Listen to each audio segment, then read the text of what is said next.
नमस्कार दोस्तों, आप सबका स्वागत है आपके अपने YouTube चैनल विकास फिजिकल एजुकेशन स्टडी पर। मैं आपका साथी विकास लगातार खेल व शिक्षा की जानकारी के लिए बना हुआ हूं आपके साथ। तो दोस्तों, आपकी आगामी परीक्षाएं हैं भाई। हरियाणा पीजीटी की परीक्षा है और टीजीटी की भी वैकेंसी 1-2 महीने के अंदर आने के प्रबल संभावना है।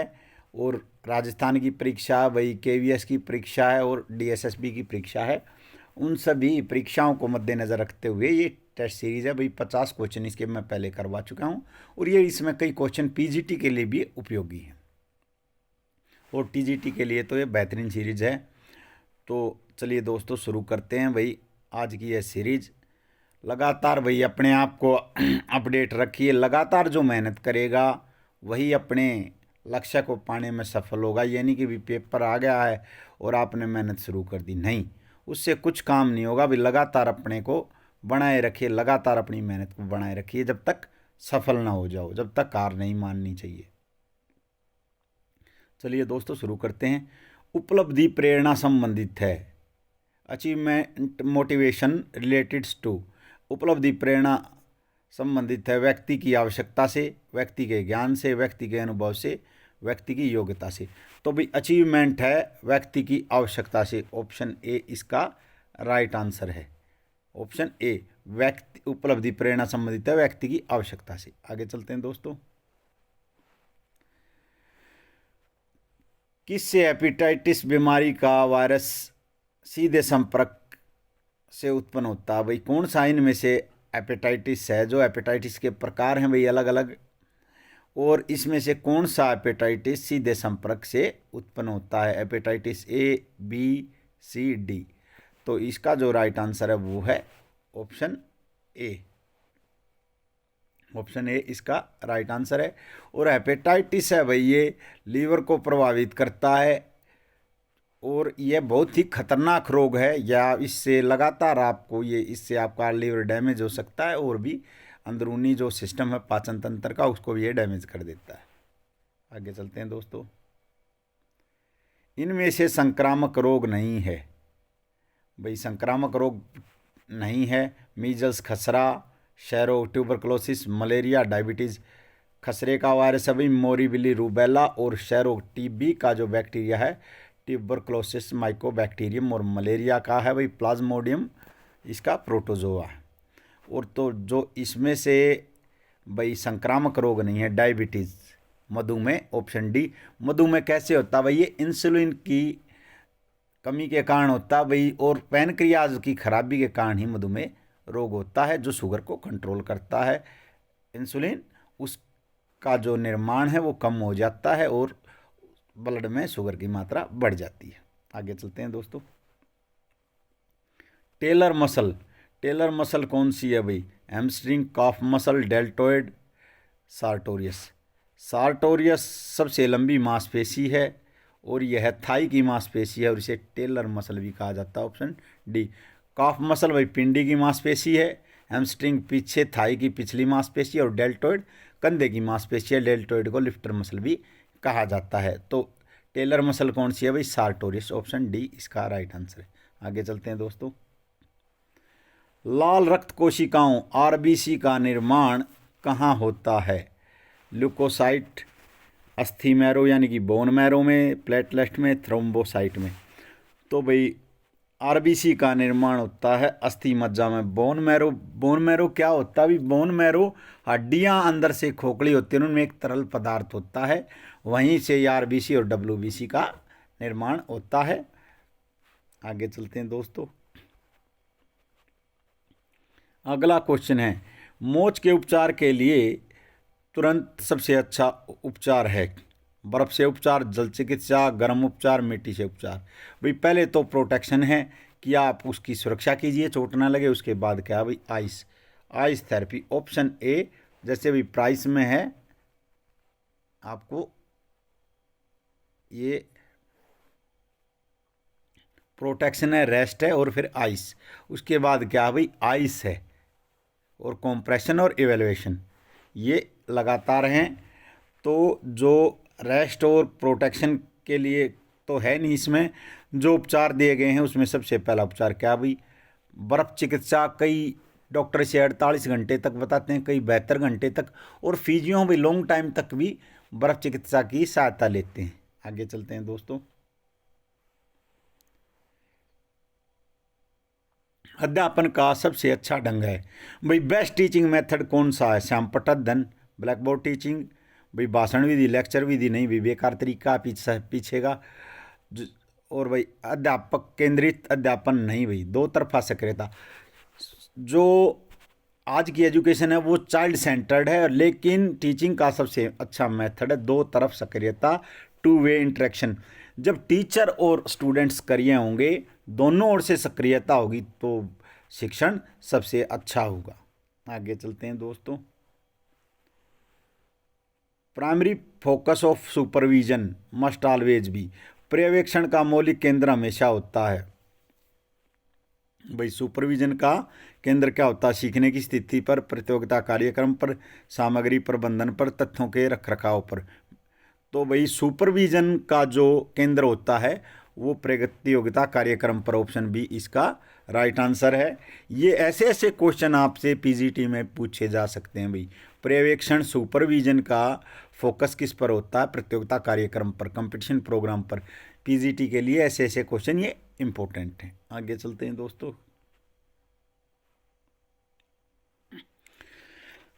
इनमें से किसने इतनी सघनता से खेलों में आम रुचि को बढ़ावा दिया है? भाई हर रोज खेल विवरण अखबारों में देना, खेल पत्रिका और मैगजीन, रेडियो और टेलीविज़न पर सीधा प्रसारण, खेल पत्रकारिता का बढ़ना। तो सबसे ज़्यादा रुचि किसने बढ़ाई है भाई? रेडियो और टेलीविज़न पर सीधा प्रसारण खेलों का, ऑप्शन सी इसका राइट आंसर है। इससे ही भाई खेलों में सीधे प्रसारण में लोग देखते हैं और खेलों में रुचि बढ़ती है, बच्चे देखते हैं भाई, और जो बड़े देखते हैं अपने बच्चों को गेम में डालते हैं, इससे खेलों में रुचि बढ़ती है सबसे ज़्यादा भाई। जो लाइव टेलीकास्ट होता है रेडियो और टेलीविज़न पर। आगे चलते हैं दोस्तों। अगला क्वेश्चन है, भारतवर्ष में मनोरंजन अभियान का शुभारंभ किया था भाई? मनोरंजन अभियान का शुरुआत किसने की थी? जीडी सोंदी, डी मेलो, एच.सी. बक, विधि वैद, पी.आर. ने। तो भाई आप थोड़ा सा इसमें वो हो सकते हो भी, एच.सी. बक और जीडी सोंदी है, और इसका जो राइट आंसर है वो क्या है भाई? जीडी सोंदी इसका राइट आंसर दिया गया है। एच.सी. बक ने 1920 में वाईएमसीए की स्थापना की थी।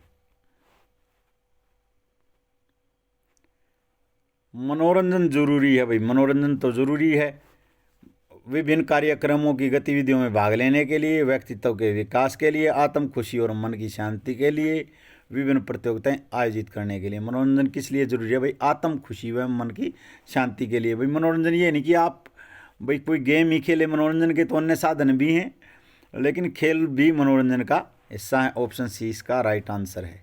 आगे चलते हैं दोस्तों।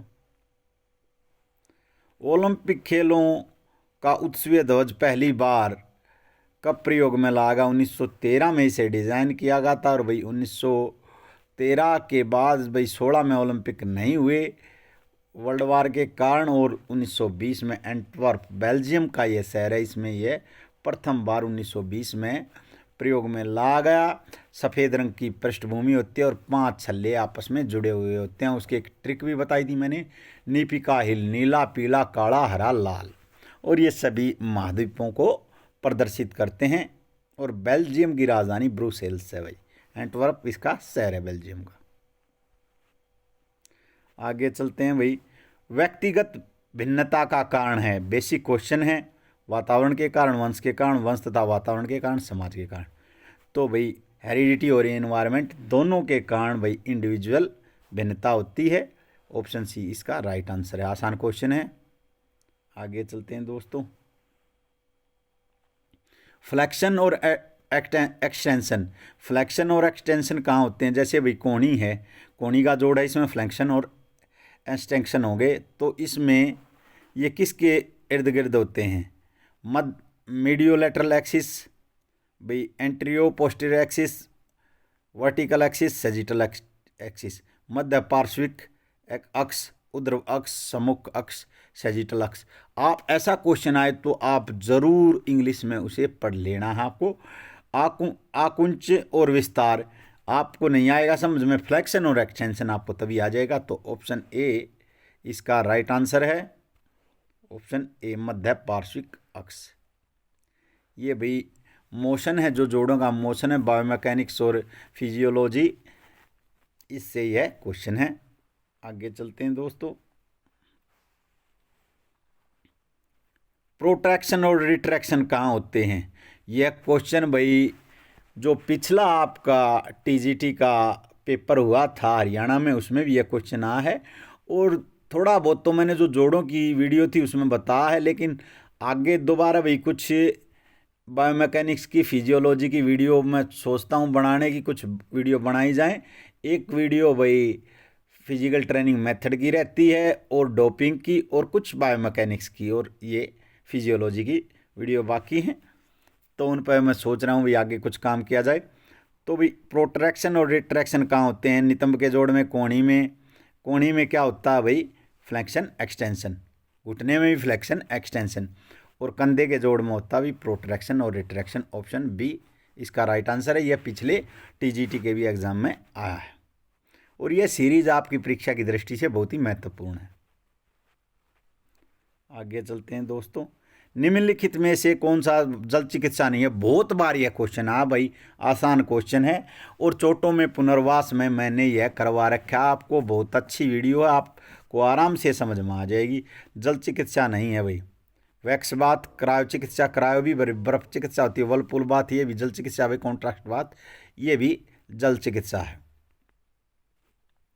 तो भाई इसका हिस्सा नहीं है, तो क्या है? वैक्स बात। ये होता है भाई मोम का एक मशीन होती है, उसमें मोम को गर्म किया जाता है, और फिर उससे मोम को जो आपका चोटग्रस्त हिस्सा है उस पर लगाया जाता है। तो ऑप्शन ए इसका राइट आंसर है। और आपको एक छोटा सा क्वेश्चन मैं दे रहा हूँ भाई, आपको कमेंट में बताना भी, कॉन्ट्रास्ट बात में पहले ठंडा जल प्रयोग किया जाता है या भाई ठंडी चिकित्सा ली जाती है या गर्म चिकित्सा? आपको कमेंट में ज़रूर बताना। ये मैंने बता रखा है आपको पहले भी, और यह वीडियो हमारी है चोटों में पुनर्वास, आप देख सकते हैं इसे। आगे चलते हैं दोस्तों। यह क्वेश्चन आया था भाई, समूह की संस्कृति का निर्धारण करने के लिए प्रयोग किया जाता है। यह क्वेश्चन आया था 2015 में, जो आपका केवीएस की परीक्षा हुई थी उसमें यह क्वेश्चन आया था। Assessment of group assessment of group. तो इसमें भाई समूह संक्षिप्त निर्धारण करने के लिए किसका प्रयोग किया जाता है? भाई समूह की जो आपस में इंट्रैक्शन है उसको असेसमेंट करने के लिए किसका प्रयोग किया जाता है? भाई प्रशिक्षण में प्रतियोगिता के दौरान परीक्षण, प्रदर्शन जांच, भाई सोशियोग्राम और ज्ञानाधारित जांच। तो इसका जो राइट आंसर है ऑप्शन सी सोशियोग्राम। ये आपस में संबंध, समूह के संबंधों को दर्शाता है भाई। सोशियोग्राम क्या दर्शाता है? आपस में समूह के संबंधों को दर्शाता है सोशियोग्राम। आगे चलते हैं दोस्तों। काइनामेटिक्स के पैरामीटर में शामिल है, काइनामेटिक्स के पैरामीटर में शामिल है, काइनामेटिक्स के भाई इनर्शिया, वेलोसिटी, डिस्टेंस, एक्सेलरेशन। तो भाई इनर्शिया है वो होता है जड़त्व, ये तो काइनेमेटिक्स में नहीं आएगा। उसके अलावा तीनों भाई वेलोसिटी, डिस्टेंस और एक्सेलरेशन, ये तीनों इसमें आएंगे। इनर्शिया जड़त्व होता है, और काइनेमेटिक्स के ये तीनों पैरामीटर हैं। ऑप्शन डी इसका राइट आंसर है, ऑप्शन डी। आगे चलते हैं दोस्तों।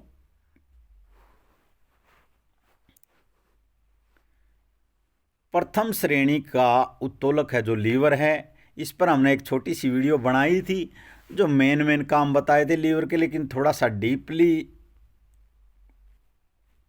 यह क्वेश्चन है भाई। ये भी आपका बायोमैकेनिक्स से ही आता है थोड़ा सा। तो प्रथम श्रेणी का उत्तोलक यानी कि लीवर किन रूपों में यांत्रिक लाभ पहुंचाता है? गति, शक्ति, संतुलन, तालमेल।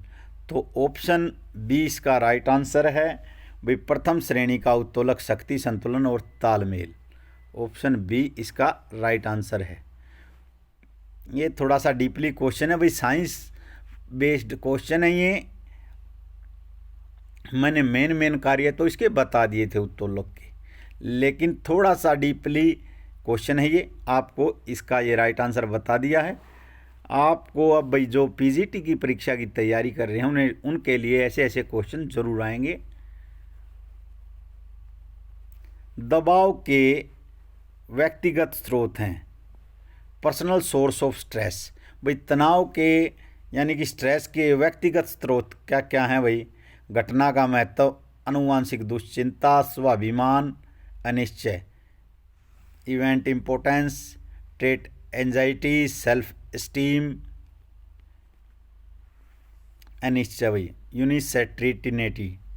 तो इसका जो राइट आंसर है वो है भाई आनुवांशिक दुश्चिंता और स्वाभिमान। ये इससे घटना का महत्व और अनिश्चय इससे रिलेटेड नहीं है।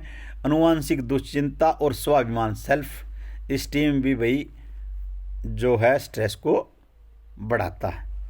तो ऑप्शन बी इसका राइट आंसर है। आगे चलते हैं दोस्तों।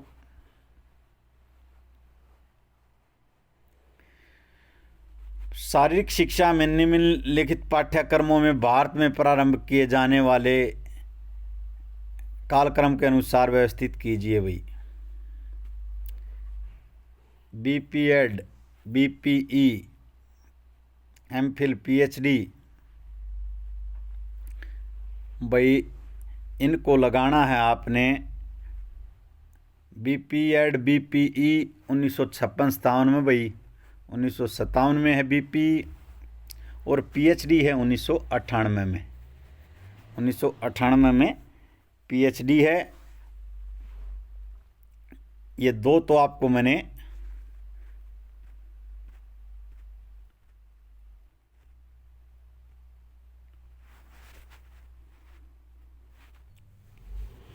भाई जो पीएचडी है वो पीएचडी है 1998 में है, और भाई बीपी 1957 में है, और एमफिल 1980 में है भाई। तो सबसे पहले जो सबसे बाद में जाएगा वो क्या जाएगा भाई? बीपीई, और भाई सबसे पहले क्या आएगा भाई? बीपी 1956-57 में आएगा। इसमें ये क्वेश्चन मुझे थोड़ा सा गलत लग रहा है भाई, इसमें ऑप्शन नहीं दिए गए हैं। इस हिसाब से बीपीएड का भी 1956-57 ही पड़ा है, एमफिल 1980 में है भाई, पीएचडी 1998 में है, और बीपीई 1957 में है। ये तो आपके हो गए। इससे इस हिसाब से जो कूट बनेगा तो अंत में जाएगा भाई पीएचडी। पीएचडी अंत में कौन से में है भाई? तो ऑप्शन डी इसका राइट आंसर बनेगा। Option D. इसमें चौथा एमफिल दिया गया, लेकिन फिर ये गलत हो जाएगा भाई। इसमें जो ये क्वेश्चन मुझे डाउटफुल लग रहा है, तो आप कमेंट में बता दीजिए भाई बीपीएड की शुरुआत, और इस हिसाब से तो भाई ये कोई भी कूट इसका ठीक नहीं बन रहा है। आगे चलते हैं दोस्तों। अगला क्वेश्चन है, एक गेंद को किक मारने की निम्नलिखित यांत्रिक अवस्थाओं को प्रगमन में क्रम में व्यवस्थित कीजिए। भाई एक गेंद को किक करेंगे तो उसे क्या, उसका क्रम क्या होगा भाई? पहले है भाई स्टांस, पहले स्टांस खड़ा होना, उसके बाद है भाई बैक लिफ्ट, और उसके बाद है किकिंग, और फिर है फॉलो थ्रू। किक मारने के बाद जो हम आगे जाते हैं वो क्या होता है? Follow through. तो इसका जो राइट आंसर है वो है ऑप्शन ए, इसका राइट आंसर है। आगे चलते हैं दोस्तों। कुशल एवं कार्यक्षम प्रबंध के दृष्टिकोण से एक शारीरिक शिक्षक में निम्नलिखित में से किस तत्व का होना आवश्यक है? उच्च योग्यताएं, उत्तम व्यक्तित्व, शैक्षणिक योग्यता, तकनीकी ज्ञान एवं कौशल। टेक्निकल नॉलेज और स्किल सबसे ज़रूरी है भाई एक शारीरिक शिक्षक के लिए, उसे टेक्निकल ज्ञान हो, कौशल हो। अब भाई कुछ तो हमारे, ये बुरा मानने की बात नहीं है, कुछ हमारे साथी ऐसे हैं जिनका स्पोर्ट्स से कोई रिलेशन ही नहीं है, वे भी बीपीएड कर रहे हैं, लेकिन उनको आगे चल कर भाई जो तकनीकी ज्ञान होता है, जो गेम की स्किल होती हैं, वे पता नहीं होती। उसमें उसको मुश्किल आती है। लेकिन भाई जो सीखना चाहते हैं वो आजकल सब कुछ नेट पर उपलब्ध है, आप सीख सकते हैं। जिसकी पृष्ठभूमि खेल की नहीं है वो भी आराम से, ये नहीं भाई एक अच्छा कोच होने के लिए एक अच्छा खिलाड़ी होना आवश्यक है, ये कहीं नहीं लिखा गया है भाई। एक अच्छा कोच कोई भी हो सकता है, जो ज्ञान अर्जन करना चाहता है कहीं ना कहीं से वो खोज लेगा, ऐसा कोई रिलेशन नहीं है। लेकिन जो तकनीकी ज्ञान और कौशल, एक स्किल और टेक्निकल नॉलेज एक शारीरिक शिक्षक को होना चाहिए। आगे चलते हैं दोस्तों। इवैल्यूएशन, एक होता है इवैल्यूएशन जो ऊपर उठाना होता है, एक इवैल्यूएशन मूल्यांकन। मूल्यांकन द्वारा मापे जाते हैं, ये स्टैटिक्स से है भाई, सांख्यिकी से। आपका यह क्वेश्चन है, प्रयासों की कार्यकुशलता, टारगेट की प्राप्ति का स्तर, गोल से दूरी, कर्ता का स्तर। तो इसका जो राइट आंसर है वो है ऑप्शन ए, प्रयासों की कार्यकुशलता और टारगेट की प्राप्ति का स्तर।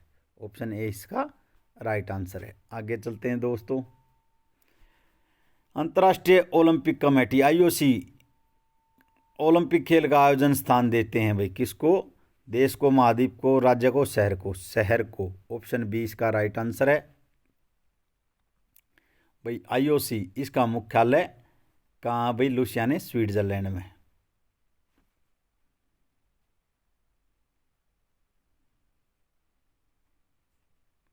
आईओसी की फुल फॉर्म है international Olympic committee. Beta blockers नशीली दवाइयाँ प्रयोग में लेते हैं भाई निशानेबाज, एथलीट, भारोत्तोलक, कुश्तीबाज, रेसलर्स, शूटर्स, वेटलिफ्टर्स। तो भाई बीटा ब्लॉकर्स जो होते हैं वो निशानेबाज लेते हैं। ऑप्शन ए, ये दिल की धड़कन को भी कम कर देते हैं और आपकी जो एकाग्रता को बढ़ाने में सहायता करते हैं। आगे चलते हैं दोस्तों। स्प्लिट ऑफ, 1/2 विभाजित विधि का प्रयोग करते हैं। स्प्लिट ऑफ विधि का प्रयोग किस लिए करते हैं भाई? विश्वसनीयता जांचने के लिए, वस्तुनिष्ठता जांचने के लिए, आत्मीयता जांचने के लिए, नोर जांचने के लिए। तो भाई 1/2 विभाजित विधि का प्रयोग करते हैं विश्वसनीयता जांचने के लिए, रिलायबिलिटी के लिए। ऑप्शन ए इसका राइट आंसर है। ये भी स्टैटिक्स से अभी क्वेश्चन। मानव तत्वों का संगठन एक बुनियादी सिद्धांत है। मानव तत्वों का संगठन भाई, संगठन प्रशासन का, खेल प्रशिक्षण का, शारीरिक शिक्षा का, पाठ्यक्रम डिजाइन का। भाई ऑर्गेनाइजेशन ऑफ ह्यूमन एलिमेंट्स, तो किसके लिए जरूरी है भाई मानव तत्वों का संगठन? संगठन और प्रशासन के लिए, संगठन और प्रशासन के लिए। Option A. भाई आपको बताया था पोस्ट करप प्रशासन और प्रबंधन के, जो मैंने एक छोटी सी वीडियो भी बनाई है। पोस्ट करप प्लानिंग है भाई, ऑर्गेनाइजेशन है, कोऑर्डिनेशन है, डायरेक्टिंग है। ये इस प्रकार से उसमें बताया है, आपको देख लेना भी चरण क्या क्या हैं इसके। आगे चलते हैं दोस्तों। बजट बनाने का प्रथम चरण है भाई, बजट बनाने का प्रथम चरण है आय की खोज, सुविधाओं एवं कर्मी समूह, खर्च का अनुमान, योजना। सबसे पहला स्टेप क्या है भाई? बजट बनाने का योजना, प्लानिंग सबसे पहला चरण है। किसी भी हम जो कोई भी कार्य करते हैं उसके लिए क्या भाई? प्लानिंग है। ऑप्शन, क्योंकि इससे भाई जो हम आगे आने वाले जो कार्य हैं अपने लक्ष्य को प्राप्त करने के लिए वो आसानी से प्राप्त कर सकते हैं। ऑप्शन डी इसका राइट आंसर है। आगे चलते हैं भाई। जॉनसन बास्केटबॉल टेस्ट कब बनाया गया था भाई? 1934, 37, 38, 39। तो 1934 में। ऑप्शन ए इसका राइट आंसर है। माइकल जॉर्डन बास्केटबॉल के भी बहुत ही अच्छे खिलाड़ी रहे हैं, इनके बारे में भी आपको पढ़ना चाहिए थोड़ा। अधिगम किस प्रकार घटित होता है भाई? लर्निंग कैसे होती है? इसका अध्ययन निम्नलिखित में से किसका प्रधान भाग है? तंत्रिका मनोविज्ञान का, खेल शरीर क्रिया विज्ञान का, शैक्षिक मनोविज्ञान का, क्रीड़ा का समाजशास्त्र, society of sports, neurophysiological, physiology, exercise, educational psychology. तो भाई जो इसका जो राइट आंसर है वो है 1 और 3, तंत्रिका मनोविज्ञान और भाई शैक्षिक मनोविज्ञान। जो सीखने का जो वो है किससे है भाई, एजुकेशनल साइकोलॉजी से और न्यूरो साइकोलॉजिकल से है। ऑप्शन डी इसका राइट आंसर है। आगे चलते हैं दोस्तों। शारीरिक शिक्षा के शिक्षकों को समय सारणी की आवश्यकता होती है। बिल्कुल भी समय सारणी की आवश्यकता तो सभी को ही होती है भी। टाइम टेबल को स्पार्क प्लग भी कहा जाता है। यह उनको प्रभावशाली अध्यापन कार्यक्रम आयोजन में मदद करता है। बिल्कुल करता है भाई। यह उनको अवकाश के समय देने का आयोजन में मदद करता नहीं भाई, इसका कोई रिलेशन नहीं है। यह उनको समय तथा शक्ति का सदुपयोग करने का सुनिश्चित करता है। सबसे मेन पॉइंट है भाई यह उनको समय और शक्ति का सदुपयोग करने में सुनिश्चित करता है। यह उनको घरेलू कामों के आयोजन में मदद करता है। जो 2 और 4 हैं इनका तो कोई रिलेशन नहीं है इससे, तो 1 और 3 इसका राइट आंसर है भाई। ये उनके प्रभावशाली अध्यापन कार्यक्रम आयोजन में मदद करता है और जो मेन पॉइंट है वह उनको समय तथा शक्ति का सदुपयोग करने में सुनिश्चित करता है। ऑप्शन बी इसका राइट आंसर है। आगे चलते हैं दोस्तों। मोशन का आकस्मिक विश्लेषण, casual analysis of motion also called. भाई ऐसे जो क्वेश्चन है उनको इंग्लिश में पढ़ लिया करो। मोशन का आकस्मिक विश्लेषण, भाई एनालिसिस किसी चीज़ को एनालाइज करना भाई, उसके को जांचना। मोशन का आकस्मिक विश्लेषण कहलाता है काइनेटिक्स, काइनेमेटिक्स, स्टैटिक्स, डायनेमिक्स। तो भाई काइनेटिक्स मोशन का जो आकस्मिक विश्लेषण है वो काइनेटिक्स है। ऑप्शन ए इसका राइट आंसर है। स्टैटिक्स सांख्यिकी आता है भाई। डायनेमिक्स में ये आते हैं भाई आपके। स्टैटिक्स में सांख्यिकी में ये जो क्वेश्चन आ रहे हैं पीछे आपके, ये सभी स्टैटिक्स से ही थे भाई, जिसमें सांख्यिकी है, वैधता, वस्तुनिष्ठता भाई, मीन, मीडियन, मोड, ये सभी स्टैटिक्स से हैं। काइनेटिक्स गति है भाई, मोशन का विश्लेषण होता है। संज्ञानात्मक अधिगम, कॉग्निटिव लर्निंग निम्नलिखित रूप में भी जानी जाती है। कॉग्निटिव यानी कि बुद्धि का प्रयोग है। जहाँ तक mental learning, motor learning, effective learning, इनमें से कोई नहीं। बुद्धि का प्रयोग है तो क्या आ गया भाई, मेंटल लर्निंग, मानसिक प्रशिक्षण। ऑप्शन ए इसका राइट आंसर है। हाइपोसिस, हाइपोसिस को यह भी कहा जाता है ओलो back, round back, lateral back, crop back. हाइपोसिस को राउंड बैक भी कहा जाता है। ऑप्शन बी इसका राइट आंसर है भाई। लाडोसिस को कहा जाता है होलो बैक। आगे चलते हैं दोस्तों। ऐसे खेल जिनमें सहन शक्ति का तत्व प्रभावी होगा उनके लिए भोजन में की मात्रा में निम्नलिखित तत्व अधिक होने चाहिए। भाई जहाँ पर भी इंडोरेंस से रिलेटेड गेम है वहाँ पर क्या आएगा, कार्बोहाइड्रेट्स। ऑप्शन डी, क्योंकि ऊर्जा इनमें ज़्यादा चाहिए तो इसका जो राइट आंसर बनेगा कार्बोहाइड्रेट। वैसे तो सभी चीज़ें ज़रूरी हैं खिलाड़ी के लिए भी, प्रोटीन भी, खनिज भी, वसा भी और कार्बोहाइड्रेट्स भी, लेकिन जो सहन शक्ति से प्रभावित खेल हैं उनमें कार्बोहाइड्रेट्स की अधिक आवश्यकता होती है। आगे चलते हैं दोस्तों। कौन सा पोषक तत्व शरीर के विकास में सहायक है? भाई मैंने न्यूट्रिशन पे वीडियो बना रखे हैं, उनमें बहुत सिंपल भाषा में जो बेसिक है आपका क्लियर किया गया है। डीपली पीजीटी लेवल का तो नहीं कह सकता मैं, लेकिन आपका टीजीटी लेवल का मैंने पढ़ा दिया है। तो भाई शरीर का निर्माण करने वाला जो तत्व है वो क्या है, प्रोटीन। ऑप्शन बी इसका राइट आंसर है। और 1 ग्राम प्रोटीन से 4.1 KCl कैलोरी मिलती है और 1 ग्राम वसा से 9.1 KCl और 1 ग्राम कार्बोहाइड्रेट से 4.1 KCl। आपको ये याद रखना। ऑप्शन बी इसका राइट आंसर है। आगे चलते हैं दोस्तों। ओलंपिक खेलों में व्यक्तिगत स्वर्ण पदक प्राप्त करने वाले प्रथम भारतीय थे। अभिनव बिंद्रा, राज्यवर्धन सिंह राठौड़, मोहम्मद शाहिद, मोहम्मद असलम। राज्यवर्धन सिंह राठौड़ ने वही सबसे पहले जो व्यक्तिगत रजत पदक प्राप्त किया था और अभिनव बिंद्रा ने व्यक्तिगत स्वर्ण पदक। ऑप्शन ए इसका राइट आंसर है। और अब उसके बाद जो स्वर्ण पदक जीतने वाले खिलाड़ी हैं वो जो व्यक्तिगत खेलों में वो है नीरज चोपड़ा। आगे चलते हैं दोस्तों। राज्यवर्धन सिंह राठौड़ भी निशानेबाजी से हैं और अभिनव बिंद्रा भी निशानेबाजी से। एंकर टर्म का प्रयोग किस खेल में प्रयोग में ली जाती है? Long jump, marathon race, relay race, javelin throw. Anchor runner जो भाई जैसे 4 रनर होते हैं रिले रेस में, जो लास्ट में जो फिनिश करता है वो एंकर रनर कहलाता है। तो ऑप्शन 20 का राइट आंसर है।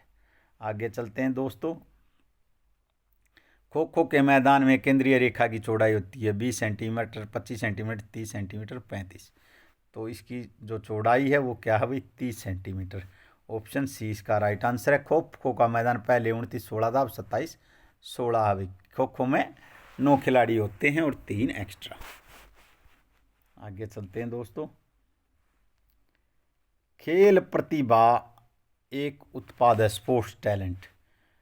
अनुवांशिकता, वातावरण, अनुवांशिकता और वातावरण व्यवहार। भाई हेरिडिटी तो है मेन, जो स्पोर्ट्स पर्सन है वो हेरिडिटी की परमात्मा ही उनको बना के भेजता है, लेकिन दोनों चीज़ों का मिश्रण जरूर होना उत्पाद होता है भाई, अनुवांशिकता और वातावरण से कैसा माहौल मिला है। ऑप्शन सी इसका राइट आंसर है। आगे चलते हैं दोस्तों। खेल प्रबंधन में निम्नलिखित में से कौन सा नव प्रवर्तन का कार्य नहीं है। थोड़ा सा आप इंग्लिश में पढ़ देंगे। From the following identify the one which is not inventing in the sports management. खेल प्रबंधन में इनमें से नव प्रवर्तन का कार्य नहीं है। इवॉल्विंग, क्रम विकासशीलता भाई, खोजना, सर्चिंग, डायरेक्टिंग ये हैं भाई, लेकिन अनुफ्लुएंसिंग, अनुप्राणित करना नहीं है। अनुफ्लुएंसिंग किसी चीज़ को अनुफ्लुएंस करवाना किसी से, ये नहीं है। डायरेक्टिंग भी है भाई इसमें, सर्चिंग भी है और इवोलिंग भी है। क्रम विकासशीलता भी। थोड़े से मुश्किल वर्ड हैं ये हिंदी में, आपको ये याद रखने हैं और ऐसे ऐसे ही क्वेश्चन आपके एग्जाम में आ सकते हैं। आगे चलते हैं दोस्तों। राज्य ओलंपिक संघ किससे संबंध रखते हैं। राज्यों के जो ओलंपिक संघ है वे किससे संबंध रखेंगे भाई, भारतीय ओलंपिक संघ से, अंतर्राष्ट्रीय ओलंपिक कमेटी से, राष्ट्रीय विश्वविद्यालय खेल से, भारतीय खेल परिषद से। तो भारतीय ओलंपिक एसोसिएशन 1927 में इसकी स्थापना हुई। ऑप्शन ए इसका राइट आंसर है भाई। दोराबजी टाटा इसके प्रथम अध्यक्ष थे और A.G. नोरेन इसके प्रथम सचिव थे। आगे चलते हैं भाई। मैकडोनल्ड स्किल टेस्ट किससे संबंधित है। ये टेस्टों में मैंने करवा चुका हूँ मैं, मैकडोनल्ड टेस्ट, जॉनसन टेस्ट, जो मेन टेस्ट थे बता दिए, लेकिन अब ज़्यादा डीपली दे देता अभी आपको। जो NCERT की बुक हैं उसमें से पढ़ने चाहिए भाई टेस्ट, और एक अलग कोई छोटी बुक भी आती है टेस्टों से रिलेटेड जो PGT की तैयारी कर रही हैं। तो मैकडोनल्ड स्किल टेस्ट है भाई फुटबॉल से। फुटबॉल विश्व का सबसे लोकप्रिय खेल है। 1904 में फीफा की स्थापना हुई, और जो अब वर्ल्ड कप हुआ है उसके विजेता हैं भाई अर्जेंटीना, और लियोन मेसी गोल्डन बॉल विजेता हैं, और गोल्डन बूट एम्बाप्पे जो कि 23 वर्षीय खिलाड़ी हैं फ्रांस के, भी बहुत ही अच्छा गेम दिखाया है उन्होंने, और टोटल उनके 12 गोल हो गए हैं 2 वर्ल्ड कप में। और सबसे हाईएस्ट जो स्कोरिंग है वो 16 है, शायद वो रिकॉर्ड तोड़ देंगे एम्बाप्पे। बहुत ही अच्छा खेल दिखाया है, ट्रिक बनाई है उन्होंने फाइनल में। और मैकडोनल्ड टेस्ट फुटबॉल से संबंधित है। और फुटबॉल मैच का जो टाइम होता है वो 90 मिनट होता है। एक्स्ट्रा टाइम उसके बाद दिया जाता है अगर बराबर रह जाता है, और उसके बाद दी जाती है पेनल्टी। और फुटबॉल में कोई भी टाइम आउट नहीं होता। और ब्लैक पर्ल के नाम से विख्यात जो खिलाड़ी थे पेले, उनका अब देहांत हो गया भाई। ये ब्राज़ील के महान खिलाड़ी थे, सदी के महान फुटबॉलर। स्टेडियोमीटर का प्रयोग किया जाता है ऊंचाई मापने, वजन मापने, वाइटल कैपेसिटी, रक्तचाप। ऊंचाई मापने के लिए भी स्टेडियोमीटर, ऑप्शन ए इसका राइट आंसर है। वेट के लिए वेइंग मशीन है। रक्तचाप के लिए स्फिग्नोमैग्नोमीटर। और वाइटल कैपेसिटी किससे मापी जाती है भाई, स्पायरोमीटर से। ये बहुत बार ये क्वेश्चन है, वाइटल कैपेसिटी किससे मापी जाती है। जीवन प्राणधार क्षमता अलग अलग हिंदी में दिया पाएगा, लेकिन वाइटल कैपेसिटी स्पायरोमीटर से, स्टेडियोमीटर से ऊंचाई, और वेइंग मशीन से वजन, और रक्तचाप स्फिग्नोमैग्नोमीटर से। आगे चलते हैं दोस्तों। ये भी क्वेश्चन बहुत बार आया भाई। किसी मानकीय परीक्षण में निम्नलिखित विशेषताएं होनी चाहिए। वैधता, विश्वसनीयता, विषयनिष्ठता। Validity, reliability, objectivity. वैलिडिटी और ऑब्जेक्टिविटी, रिलायबिलिटी और ऑब्जेक्टिविटी, ओनली ऑब्जेक्टिविटी। तो ये तीनों इसके अंदर होनी आवश्यक हैं। ये DSSB में भी ये क्वेश्चन आया है, TGT में, और बहुत एग्जाम में ये क्वेश्चन आ चुका है। ऑप्शन ए इसका राइट आंसर है। एक अच्छे परीक्षण के तीनों स्तंभ होते हैं भाई, वैलिडिटी, रिलायबिलिटी और ऑब्जेक्टिविटी। सब्जेक्टिविटी में भाई सब्जेक्टिव अगर टेस्ट है तो उसमें हम आपकी जो सभी की जो योग्यता उसका आकलन नहीं कर सकते, लेकिन ऑब्जेक्टिविटी में सबको बराबर मौका होता है अपनी योग्यता सिद्ध करने का। आगे चलते हैं दोस्तों। विटामिन B2 को यह कहा जाता है थायमिन, राइबोफ्लोविन, नियासिन, सनशाइन। तो भाई थायमिन है जो विटामिन B1 है, नियासिन है विटामिन B3 है, और राइबोफ्लोविन है B2 है। B1 को थायमिन, B2 को राइबोफ्लोविन, B3 का नियासिन, B5 का पेंटाथोनिक, B6 का पैराडॉक्साइन, B7 का बायोटीन, B9 का फोलिक एसिड, B12 का साइनोकोबाल्मिन, कोबाल्ट। आपको ये याद रखने हैं। आगे चलते हैं दोस्तों। शारीरिक शिक्षा में व्यावसायिक आचार शास्त्र में शामिल है। Professional ethics in physical education include. भाई शारीरिक शिक्षा में व्यावसायिक आचार शास्त्र में शामिल है नैतिक मूल्य, निर्णय, शारीरिक फिटनेस, निष्ठा। शारीरिक फिटनेस और निर्णय नहीं है भाई, नैतिक मूल्य और निष्ठा इसमें दोनों शामिल हैं। तो इसका जो राइट आंसर है वो है ऑप्शन सी। ऑप्शन सी इसका राइट आंसर है। आगे चलते हैं दोस्तों। निम्नलिखित में से कौन सा पाठ योजना का सिद्धांत नहीं है? उम्र व लिंग भेद बिल्कुल है भाई। उन्नति, अध्यापक का अनुभव, गर्म warm up, progress, age and sex, warming up, progression, अध्यापक का अनुभव। इनमें से जो पाठ योजना का सिद्धांत नहीं वो क्या है भाई? अध्यापक का अनुभव। ऑप्शन बी इसका राइट आंसर है। आगे चलते हैं दोस्तों। अब आगे मैं पीछे ही मैं इसका जिक्र कर रहा था, spark plug of any school program. Spark plug school program का भाग है पाठ्यक्रम का, भाई पाठ्य विवरण का, समय सारणी का, विद्यार्थी का, टाइम टेबल का। तो यह क्वेश्चन बहुत बार आया भाई। ऑप्शन सी इसका राइट आंसर है। तो ये सीरीज हमारी यहाँ पूरी होती है। और भाई ये क्वेश्चन आया था जो पीछे, जिसमें वो क्रम दिए गए हैं, आपको कमेंट में बताना। बीपीएड की शुरुआत, बीपीएड की शुरुआत कहीं पे एमपीएड की शुरुआत 1963 है भाई, और बीपीएड की शुरुआत तो 1956-57 है। बीपी का तो 1957 है, और 1998 पीएचडी है, और 1980 एमफिल है। और उस हिसाब से वो कूट नहीं बनता था, वो क्वेश्चन गलत है। तो लगातार हमारे साथ बने रहिए। आपकी जो आगामी परीक्षा हैं उनके लिए हम ऐसे ही महत्वपूर्ण क्वेश्चन लाते रहेंगे। और भाई मैं थोड़ा सा टाइम मिला तो आपकी 10-12 वीडियो जो बायोमैकेनिक्स और फिजियोलॉजी से है, और भाई 1-2 वीडियो इस पर डोपिंग पर, और 1-2 वीडियो रहती हैं भाई प्रिंसिपल पर, इसके प्रशिक्षण के, और भाई एक प्रशिक्षण पर भी, ट्रेनिंग के मेथड पर ही है। तो लगातार हमारे साथ बने रहिए। जय हिंद, जय भारत।